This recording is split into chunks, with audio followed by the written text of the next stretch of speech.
자, 그러면 12.4 클러스터링에 대해서 보겠습니다. 자, 클러스터링은 우리말로 군집화이고요. 원래 있는 데이터로부터 뭔가 군집을 뽑아내겠다는 것이죠. 대표적인 unsupervised learning이고요.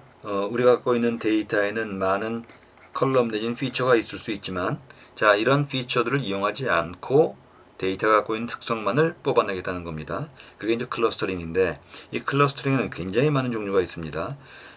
우리 교재에서는 K-means와 hierarchical 이 두 가지 방법을 집중적으로 보고 있고요. 그 이외에도 데이터의 성격에 따라서 굉장히 많은 알고리즘들이 제시되고 있습니다. 자, 먼저 K-means를 보겠습니다. K-means는 제가 Introduction to Machine Learning에서도 살펴본 바가 있습니다. 일단 Initial Guess를 하고 그리고 나서 계속 업데이트해 나가는 것이죠. 기준은 항상 Total Within Cluster Variation이 Minimize 되도록 입니다. 어떤 클러스터를 만들고 나면 클러스터들 내에서는 동질성이 최대가 되고 클러스터들 간에는 클러스터들 사이에서는 이질성이 최대가 되도록 진행을 하게 됩니다.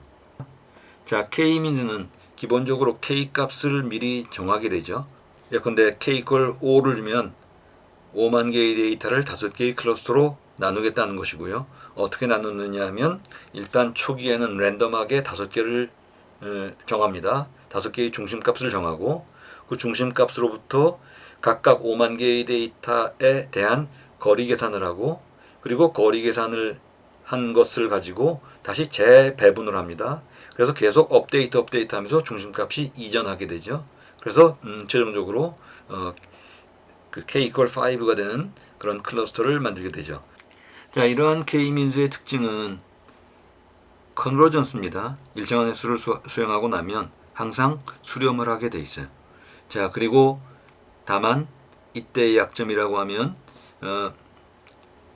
시작점, 위치에 따라서 달라질 수 있고요. 또 다른 특징은 K 값을 미리 정해야 된다는 점이죠. 그래서 K 값을 어떻게 정할 것이냐에 대해서는 예컨대 여러 가지 크로스 밸리데이션을 통해서요. 예컨대 K 이퀄 2부터 K 이퀄 10까지 사이에 번갈아가면서 진행해보고 가장 이 within cluster variation이 minimize가 되는 것들을 찾는다든지 하는 방식을 취할 수가 있게 됩니다. 자, 앞에서 말씀드린 내용이 다음 슬라이드에 나와 있습니다. 처음에는 랜덤하게 이니셜라이즈 하고요. 그 다음에 그것으로부터 센트로이드를 구한 다음에 그 센트로이드를 계속 업데이트 시킵니다. 어떻게 업데이트 시키냐 하면 센트로이드로부터 개별 데이터에 대한 거리 계산이 되니까요. 그 거리 계산을 가지고 어떻게 센트로이드를 이동시키면 거리의 합계가 최소가 되도록 하겠는가 해서 계속 리어사인을 하고요. 이것들을 반복하면 수렴이 된다는 얘기죠. 자, 다음으로는 하이라키컬 클러스터링입니다. 하이라키컬 클러스터링은 이런 경우에 이용할 수 있는 그런 장점이 있습니다. 자, 먼저 K를 정하기 어려울 때 또는 아주 세밀한 계층 분류를 하고자 할 때 이럴 때도 하이라키컬 클러스터링이 유용하죠. 자, 우선 유형으로는 크게 두 가지가 있습니다. 버텀업과 톱다운인데요. 버텀업을 보통 애글러머러티브라고 얘기를 하고 보통 우리가 하이라키컬 클러스터링을 얘기할 때는 이 버텀업을 보통 얘기합니다. 디바이시브도 상당히 유용하긴 하지만 최근에는 그렇게 많이 쓰이지 않는 것 같습니다. 그래서 이제 어글러머러티브 메소드만 나와 있는데요. 기본적으로 이런 겁니다. 예컨대 앞에서 우리가 예를 들었던 10,000개의 컬럼에 5만 개의 데이터라면 5만 개의 데이터가 5만 개의 클러스터라고 일단 봅니다. 그래서 5만 개의 데이터를 각각의 클러스터라고 놓고 이 중에 동질성이 강한 것들을 찾아서 계속 묶어나갑니다. 5만 개의 각각 독립된 클러스터로 잡혀 있지만 예컨대 5,000개, 1,500개, 500개 이런 식으로 급격하게 줄어들 수가 있습니다. 자, 그러고 나면 이것들을 일종의 트리 구조로 만들 수가 있죠. 그리고는 이 중에서 어느 수준에서 끊으면 클러스터가 적절한 개수가 되는지 하는 것들을 찾아 나갈 수가 있죠. 자, 이런 계층도를 트리 형태로 구축하고 이 중에 일정한 수준을 우리 분석자의 판단에 따라서 결정하는 것, 이런 도형을 덴도그램이라고 얘기를 합니다. 그래서 이제 우리 실습에서도 이제 그런 것들을 이용하게 됩니다. 자, 그러면 문제는 처음에 예컨대 5만 개의 데이터를 각각 5만 개의 클러스터라고 놓고 이 중에 유사성이 강한 것들끼리 묶어나갈 때 어떤 기준으로 묶어나갈 것인가 하는 것이 관건이 되겠죠. 그것이 바로 다음 슬라이드에 나왔습니다. 즉 링키지 크라이테리어인데요. 여기에는 크게 봐서 네 가지가 있습니다. complete, single, average, centroid요. 그래서 complete는 데이터 간의 거리를 직접 계산하는 겁니다. 처음에는 아주 많은 연산을 해야 되지만 급격하게 연산량은 줄어들게 되죠. 어쨌든 이때 가장 먼 거리에 있는 것들 또는 그룹핑이 된 다음에는 그룹핑의 개수에 따라서 가장 먼 포인트로 계산하는 것. 이게 이제 complete 링키지입니다. 자, 그 다음에 가장 가까운 것을 기준으로 할 때, 이것은 물론 이제 군집이 생성된 이후가 되겠습니다만 가장 가까운 것들을 기준으로 할 때 싱글이고요. 평균을 내서 그 계산하는 것이 에버리지이고요. 그 다음에 센트로이드 각각의 클러스터마다 그 중심점으로부터 계산하는 것이 센트로이드 링키지입니다. 자, 그리고 아울러서 자, 그러면 이때 거리 계산은 또 어떻게 할 것이냐. 가장 일반적으로 우리가 알고 있는 것은 유클리드 거리입니다. 그 이외에도 스퀘어드 유클리디안 또는 맨하튼, 민코스키 같은 것들이 가장 그 지네릭한, 가장 기초가 된 표현 방식이었는데 체비셰프, 민코스키 이런 것들을 볼 수 있고요. 또 여러분들이 알고 있는 코사인 디스턴스, 코릴레이션 디스턴스, 또 마할라운드 비스 디스턴스, 다양한 형태의 디스턴스가 있습니다. 제일 손쉽게 이용할 수 있는 것은 유클리디언이지만 그 이외에도 우리가 이용하는 패키지 등등에 따라서 여러 가지 거리 계산을 이용할 수 있도록 되어 있습니다. 자, 이렇게 클러스터링을 할 때 몇 가지 이슈에 대해서는 클러스터를 어떻게 잡느냐에 따라서 아주 간단한 우리 결정사항에 따라서 결과가 크게 달라질 수 있다는 점입니다. 그것은 예컨대 어떤 스탠다다이즈를 할 것이냐, 그 다음에 예컨대 하이라키컬 클러스터링 경우에는 예컨대 그 링키지를 어떻게 잡을 것이냐, 또는 dissimilarity, 거리 계산이죠. 거리를 어떤 기준으로 할 것이냐, k 값을 어떻게 잡을 것이냐 등등에 따라서 사소한 결정인 것 같지만 이것이 결과적으로 아주 큰 차이를 나타낸다는 것이고요. 거리 선택 문제, 그다음에 스탠다다이즈, 그다음에 생성된 이후에도 단순히 데이터로부터 기계적으로 계산되는 것도 중요하지만 다른 한편에서 이제 그런 것들을 확인하는 밸리데이션도 중요하다는 얘기입니다. 자, 그 다음에 몇 가지 보충 말씀을 드리고 이론 설명을 마칠까 합니다. 자, 먼저 PCA를 중심으로 한 디멘셔널리티 리덕션과 클러스터링 얘기만 했지만 그 이외에도 상당히 많은 비지도 학습 부분이 있습니다. 처음 시작할 때도 말씀을 드렸지만 지도 학습이 정형화되어 있는 반면에 비지도 학습은 변동성이 좀 크긴 하지만 대신에 여러 가지 독창적인 이론들이 굉장히 많이 나오고 있습니다. 그래서 이제 그 중에 많이 쓰이는 것이 여기 표시되어 있고요.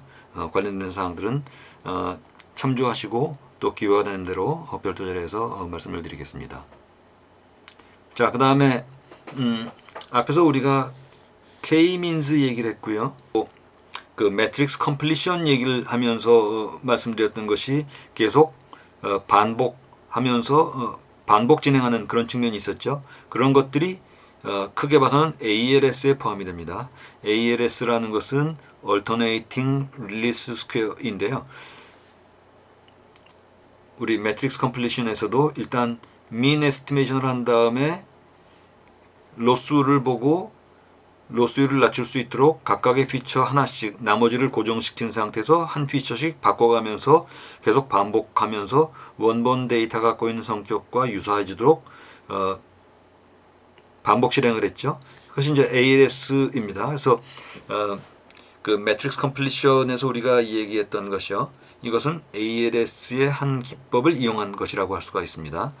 자, 또 얘기할 수 있는 것이 EM 알고리즘입니다. Expectation Maximization 알고리즘이요. 자, 이런 것이 전부 크게 봐서는 Block Coordinate Descent 알고리즘에 속합니다. 이 얘기는 우리가 앞에서 봤던 것들 K-means도 마찬가지죠. 일단 센트로이드를 먼저 이니셜 게스를 하고 그리고 거기서 나머지 데이터에 대한 거리 계산을 한 다음에 그것들을 개선할 수 있도록 계속 센트로이드를 업데이트 해 나갑니다. expectation maximization에서도 먼저 이니셜 게스를 한 다음에 그 정확도가 높아질 수 있도록 계속 반복 실행을 해나가죠. 그런 것들을 전부 이제 BCD 알고리즘이라고 얘기를 하는데요. 그래서 그런 측면에서 이들 기법들은 공통적인 특징을 갖고 있다는 얘기입니다. 이렇게 반복 실행을 통해서 미니마이즈가 될 수 있는 세타 값을 찾는 뭐 이런 것으로 볼 수 있습니다. BCD를 전체적으로 일반화시켜서 얘기한다면 최적화를 위한 옵티마이제이션을 위한 베리어블을 몇 개의 블록으로 파티셔닝 한 다음에 그 다음에 진행을 합니다. 어쨌든 이렇게 블록으로 파티셔닝 하고 그리고 각각의 변수에 대해서 이니셜 게스를 한 다음에 계속 반복하는데 언제까지 반복하냐 하면 우리가 설정한 컨버전스 크라이테리언을 만족시킬 때까지 반복한다. 이 반복하는 내용은 특정 블럭에 대해서 나머지 변수를 고정시킨 상태에서 특정 블럭을 선택한 다음에 그 블럭에 대해서만 변수를 업데이트 시킵니다. 나머지를 고정시키고 그리고 나서 변수를 업데이트 하고요. 그러고 나서 컨버전스 컨버전스 변화 정도를 측정하고 다시 또 그걸 반복하면서 계속 맥시멈 컨버전스가 이루어지도록 진행한다는 얘기죠. 자, 이런 특징이 있습니다. 자, 그래서 이들 각각에 대해서요. 예컨대 우리가 봤던 K-means 앞에서 말씀드린 그런 K-means의 알고리즘은 구체적인 구현 알고리즘은 로이드의 알고리즘이라고 얘기를 하는데 이런 클러스터링에서도 이런 BCD 알고리즘이 적용된 것이고요. Expectation Maximization 경우에는 일종의 Probabilistic Inference라고 볼 수가 있습니다. 그 다음에 Matrix Completion 우리 앞에 12.3에서 봤던 이런 것은 ALS Alternating Least Square에 의한 것이고요. 이들 각각마다 변경되는 베리어블의 차이가 있지만 기본적으로 사상은 동일한 사상입니다. 그래서 각각에 대해서 예컨대 K-means 경우는 하드 파티션, 그다음에 EM은 소프트 파티션, 그다음에 ALS 경우에는 Continuous Latent Space라는 그런 특징을 가지는 전체로 봐서는 모두 BCD 알고리즘이라고 분류할 수가 있겠습니다. 자, 이들 모두 다 오브젝티브 펑션의 차이가 있고 그 다음에 각각 베리어블이 가지는 성격의 차이가 있고 최적화가 진행되는 방향의 차이는 있지만 기본적인 로직은 동일한 로직이라는 얘기입니다. 자, 이상 이론 설명을 마치고 실습으로 넘어가겠습니다.